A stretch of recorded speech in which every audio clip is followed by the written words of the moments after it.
mais l'Afrique possède les plus grandes richesses du monde, mais à cause des hommes d'État africains malhonnêtes, les entreprises africaines auront toujours le chemin barré, nous dit Christophe Doss. Il paraît que le sol du Congo regorge d'un potentiel de 222 milliards d'euros en matières premières, d'après le cabinet N de Marque.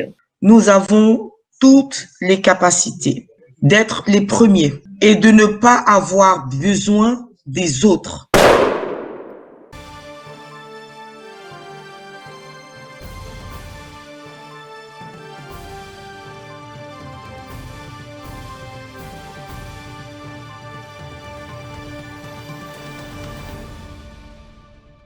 Armand encore, qui nous disait que les Chinois ne construisent pas d'école en Afrique comme l'ont fait les Européens. C'est une question voilà, qui me semble avoir trouvé sa réponse. C'est pas un business lucratif, il me semble. Peut-être que je me trompe maintenant, mais non, voilà. C'est l'économie sociale. Voilà. Maître Babli, alors à l'ère actuelle, que pensez-vous? Quels sont, d'après vous, quels sont les challenges d'investir sur le continent? Alors, où investir? Les domaines sont très vastes, mais tellement vastes. Il y a des coupures de courant tout le temps en Côte d'Ivoire. Tout le temps. Ils disent qu'il n'y a pas assez de kilowatts pour tout le monde. Bon, on a du soleil. Pourquoi est-ce qu'on ne se sert pas? Certains vont dire qu'ils l'ont déjà fait, mais n'ont pas eu encore l'agrément. Et nous avons des fuites de cerveau qui vont ailleurs parce que beaucoup ont des projets qui ne sont pas validés et qui vont le faire ailleurs. Où investir? Crypto-monnaie. C'est tellement vaste, même dans l'agriculture.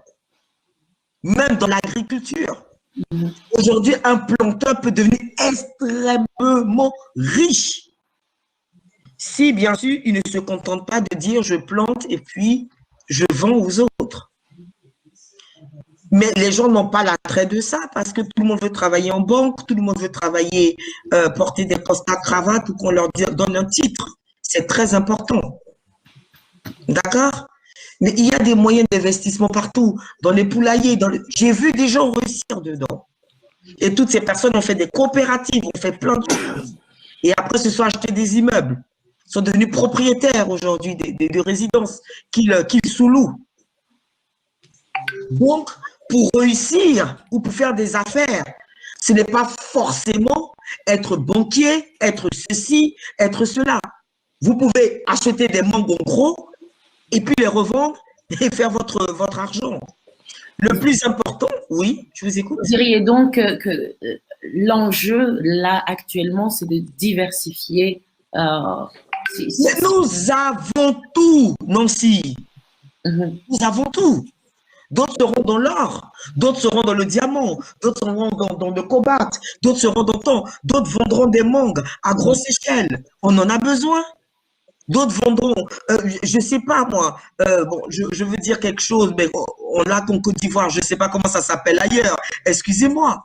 D'autres vendront du manioc, d'autres feront des débats. Tout ça, ce sont des affaires.